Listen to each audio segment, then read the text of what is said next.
Die somer is om die draai, so kom ons kyk na jou nuutste landbou seisonale voorspelling en soos verwag, was dit 'n droër begin aan lente. La Nina is hier, maar sy is nogals 'n swakkerig en dan was dit 'n stormagtig begin aan November maand met die damme wat steeds oorloop. Oktober maand, dis daardie tyd van die jaar wanneer die jacarandas in volle blom is en Pretoria letterlik pers verkleur. In die Wes-Kaap is dit oestyd en die boere is oor die algemeen dankbaar vir die droër toestande wat hulle in staat stel om hul oeste betyds af te handel. Die seisoen begin met kenmerkende bergwindtoestande en in Oos-London op die 23ste word geskiedenis gemaak. Die nuwe weerdiensweerstasie wat al 10 jaar lank meet, teken sy hoogste temperatuur nog vir Oktober aan met 41,4 grade Celsius. Regdeur die maand sien ons hoe lente sy ware aard wys. Verskeie ewige donderbuie met haal word oor groot dele van die binneland aangemeld en teen die begin van November is dit veral Limpopo en Mpumalanga in die Vrystaat wat swaar getref is met haal so groot soos golfballe. Oorgangsseisoene soos lente staan bekend vir hul uiterse onstabiele atmosfeer, wanneer warmvogtige lug vanaf die noordooste bots met koeler, droër lug uit die weste. Dan ontstaan die ideale resep vir donderstorms en soms self tornado's. Op die 9 Oktober is daar byvoorbeeld 'n EF0 tornado naby Germiston in Gauteng bevestig met winde van meer as 100 km/h.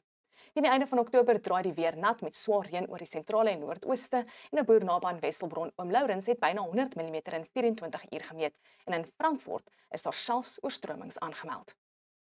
Soos altyd begin ons met 'n terugflits om te sien hoeveel reën het waar geval en die kaart agter my wys die persentasie van normale neerslag die afgelope 2 maande. Dit is nou September en Oktober oor Suid-Afrika en soos verwag was dit 'n meestal droë begin aan lente, soos ons kan sien in die bruinkleur hier in die weste, die binneland, Noordwes en Gauteng, maar daar is definitief 'n paar natter kolle daar in dele van Limpopo, die Laagveld asook Mpumalanga, die Vrystaat en KwaZulu-Natal.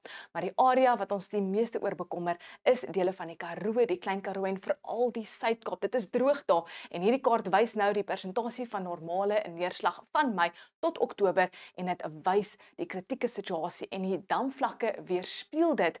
Damme is onder 70% vol tot kapasiteit in die suide van Suid-Afrika en in die Suid-Kaap met die Darlingdam wat nou gesak het tot onder 40% vol. Ons is amptelik in La Nina toestande wat gewoonlik dui op 'n natter as normale somer vir die somerreënvalgebiede in Suid-Afrika. Dit gesê, hierdie La Nina word verwag om swak tot matig te bly en daarom moet ons ook kyk na ander groot klimaatdrywers soos die suidelike oscillasie-indeks wat lugdrukverskille oor die Stille Oseaan meet en het onlangs skerp positief gestyg, nog 'n duidelike teken dat die atmosfeer hierdie La Nina patroon ondersteun. Ons kyk ook na die seevlaktemperature oor die Indiese Oseaan waar die Indiese Oseaan, die pool, tans 'n sterk negatiewe fase bereik het, een van die mees opvallende in moderne tydperk. Dit weens koeler as normale temperature naby aan Afrika wat help om ekstra vog na die suide van Afrika te vervoer, veral vroeg in die somer. Nou dit is goeie nuus as ons kyk na die klimaatdrywers, maar wat sê die seisonale voorspelling? Albei die Suid-Afrikaanse Weerdiens en die Universiteit van Pretoria dui steeds aan die moontlikheid van bo-gemiddelde reënval, die einde van lente en die begin van somer daar in die ooste oor die somerreënvalgebied van Suid-Afrika. Dit sluit in dele van Noordwes, Gauteng, Limpopo, Mpumalanga, die Vrystaat en KwaZulu-Natal, maar hulle stem egter nie saam nie oor die verwagte reënval in dele van die Noord-Kaap, die Karoo en die Suid-Kaap. Volgens die Weerdiens word gemiddeld droër toestande verwag in die gebied, terwyl die UP-modelle bo-gemiddelde reën aandui. Ek sou dus nie veel staat maak op die langtermyn modelle vir hierdie gebied nie, maar eerder die korttermyn voorspellings fyn dophou.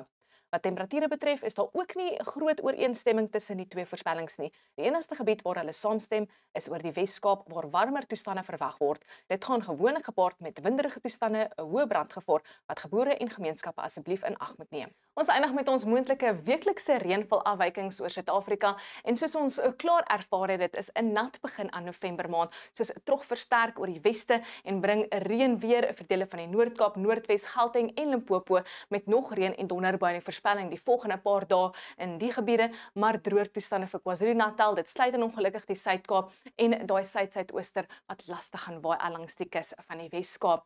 Die tweede week van November lyk droër en warmer in die noordooste met nou 'n trog wat strek oor ons buurland en donderstorms kan afbring oor dele van die Noord-Kaap en die Karoo met ook nou natter weer vir dele van KwaZulu-Natal. En 'n bo-gemiddelde reënval word verwag die derde week van November oor die somerreënvalgebied van Suid-Afrika met nie veel aanduiding hoe die maand gaan eindig oor Suid-Afrika nie. Weereens dankie aan landbou.com wat hierdie voorspelling moontlik maak. Bly ingelig en voorbereid.